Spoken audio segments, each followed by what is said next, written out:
m'appelle Philippe Rivière, je suis escaladeur professionnel handi à la retraite, ça fait beaucoup de mots, et je suis en reconversion photographe depuis les années 2017.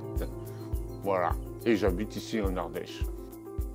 Vraiment, j'ai commencé à faire de la photo, donc je vous parle de cette période que les jeunes ne peuvent pas connaître, mais 2000.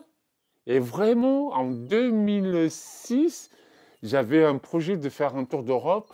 Et du coup, pour faire un beau reportage photo et vidéo pour les sponsors, je me suis acheté un appareil photo comme il faut. Et en fait, pendant cette année 2009, tous les jours, je shootais de la photo, du paysage, que ce soit dans une ville ou l'environnement autour de l'escalade et tout ça. Donc, et apprendre les bases de faire des photos de nature morte, d'animaux qui courent, de sport, les VTT, donc pour apprendre la vitesse, etc. Et plus tard, en 2016, j'ai commencé à faire de la photo studio grâce à une rencontre avec Patrick Leclerc et Stéphane Noël, qui étaient venus sur un festival, le Festival Audacieux, euh, dont le parrain était Jean-Pierre Mocky. Et il y avait, entre autres, par exemple, Abdel Malik, donc bon, bref, au-delà de tout ça. Et en fait, ces deux photographes m'ont proposé d'essayer la photo studio. Et petit bonhomme, il faudrait peut-être que tu t'achètes du matériel studio et j'ai franchi le cap. Quand je prends en photo des personnalités du show business, parce que mon parcours m'a amené à ce genre d'opportunités. Donc j'aime bien photographier les personnalités, mais surtout j'aime photographier les gueules cassées. Et je n'aime pas utiliser ce mot, mais c'est de fait, ou en tout cas factuel, les personnes qui viennent, en général, 90% sont des femmes, avec des boulets de complexe. Et en fait, je fais pas de la photothérapie, mais en tout cas, que tu vois mes bras et mes mains, et que tu viens te plaindre et te dire je suis trop grosse, j'ai pas de forme, j'ai les fesses plates et tout ça. Bon, écoute, de quoi on parle, hein. Donc, du coup, ça les libère d'une certaine façon, un peu se détendre devant moi et que, puisqu'on est dans une société où on fait des concours d'émotions, moi, justement, je t'enlève ton émotion et je te révèle aussi ce que tu n'aimes pas va être très joli aussi. Et au même titre, j'adore faire des photos avec des personnes timides parce que elles pensent qu'elles n'ont rien du tout, mais en fait, j'arrive à. C'est un peu comme un psychologue, que tu grattes un petit peu dessous, tu trouves plein de choses, quoi. En fait, ma vision de la photo, c'est de révéler des entités. Je reviens sur les personnalités. J'ai eu photographié le dernier en date, Jean-Claude Dreyfus, qui a joué dans Délicatessen, ou Mathieu Kassovitz. Ces gens-là ont l'habitude d'être pris en photo tous les jours. Ma force dans ce handicap et de cette personnalité que j'ai, est de pouvoir titiller les artistes et justement de révéler chez eux quelque chose qu'ils n'avaient pas vu auparavant. En fait, j'ai une technique particulière pour choper cette émotion. Je ne fais pas des guilis sous les bras, mais en tout cas, j'ai ma technique qui peut surprendre justement ces personnalités ou des personnes lambda de dire ah ouais, c'est moi ça. En fait, c'est dans le traitement, je me suis rendu compte que la puissance des mots, la puissance des visages et la puissance des attitudes peuvent te mettre une tarte dans la figure et me dire waouh, il m'est arrivé de tirer mes larmes en regardant ce que peut provoquer l'image et me dire waouh, ah ouais, c'est moi qui ai fait ça, quoi.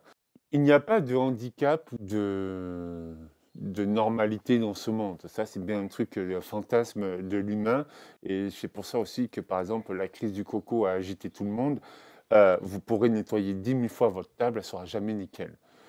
Un han- On peut être handicapé du cerveau, on peut être handicapé, quand je parle du cerveau, je parle d'intelligence, d'oublier l'empathie, la compassion, de se mettre à la place des uns et des autres, qu'on soit noir, gros, grand, petit, nain et tout ça. On a tous des handicaps. Et heureusement qu'on a des handicaps. Ou sinon, on serait tous comme les schtroumpfs ou les bisounours.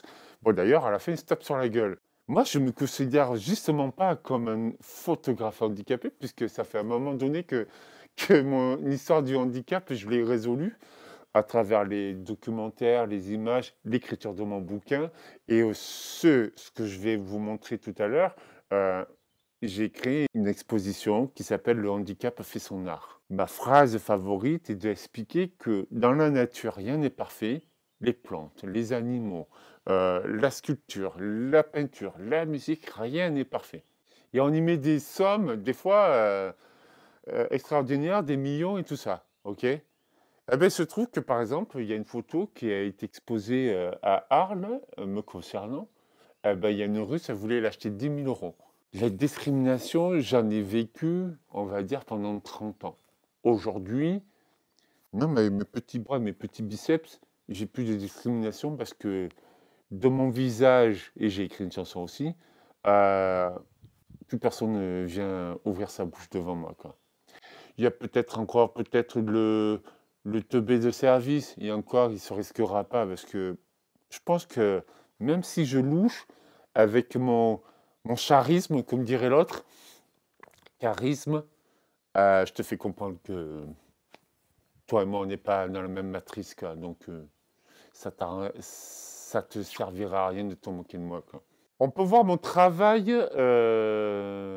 sur mon site internet, philippribière.net, ou sur le réseau asocial Instagram.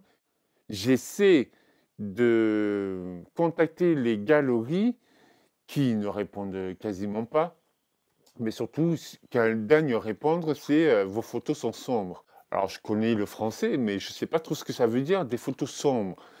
Et quand les abonnés, ou en tout cas les gens qui commentent, se disent non, les photos ne sont pas sombres. Justement, elles sont contrastées et on y voit cette luminosité et en même temps cette rudeur que tu peux aussi transpirer, quoi. J'aimerais bien exposer ici en Ardèche, que ce soit dans une mairie ou dans des salles faites pour mon exposition Le handicap fait son art. Donc si tu ne sais pas quoi faire cet été, eh ben, je vais avec mes tableaux et on les met sur le mur.